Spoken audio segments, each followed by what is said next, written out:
Dear students, आज की video में हम सनाते इश्तिकाक की तारीफ़ और मिसालों को वजाहत के साथ समझेंगे।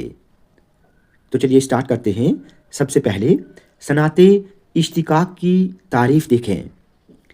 शेर में ऐसे अल्फाज लाना जिनका माखज़ एक हो, यानी ऐसे अल्फाज जो कहीं ना कहीं एक ही लफ्ज़ से निकले हों, ठीक है। या फिर शेर में ऐसे अल्फाज लाना जो एक ही मादे से मुश्तक हों, यानी एक ही मादे से निकले हों, जैसे देख, देखना, देखा वगैरह। अब यहाँ पर देखें, ये तीनों अल्फाज एक ही मादे से निकले हैं, ठीक है।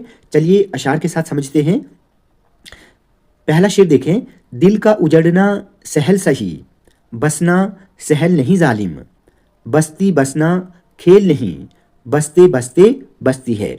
अब यहाँ पर देखें, बसना, बसते और बस्ती, ये तीनों अल्फाज एक ही मादे से निकले हैं, ठीक है। तो इस शेर में जो सनत इस्तेमाल हुई है वो है सनते इश्तिकाक।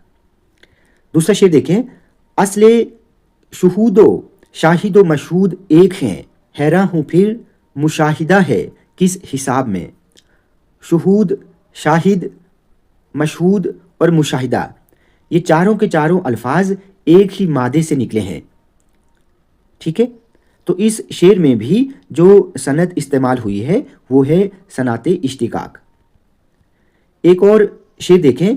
तू मेरे हाल से गाफिल है पराए गफलत केश, तेरे अंदाज तगाफुल नहीं गफलत वाले। अब यहाँ पर देखें, गाफिल, तगाफुल और गफलत, ये तीनों अल्फाज एक ही मादे से निकले हैं। गाफिल किसको कहते हैं?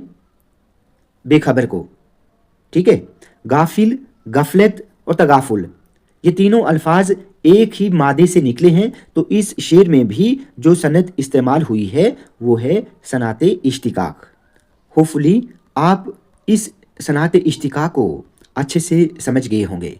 स्टूडेंट्स, वीडियो आपको अच्छी लगी हो तो आप प्लीज़ इस वीडियो को ज़्यादा से ज़्यादा लाइक और शेयर करें और चैनल को सब्सक्राइब करना ना भूलें।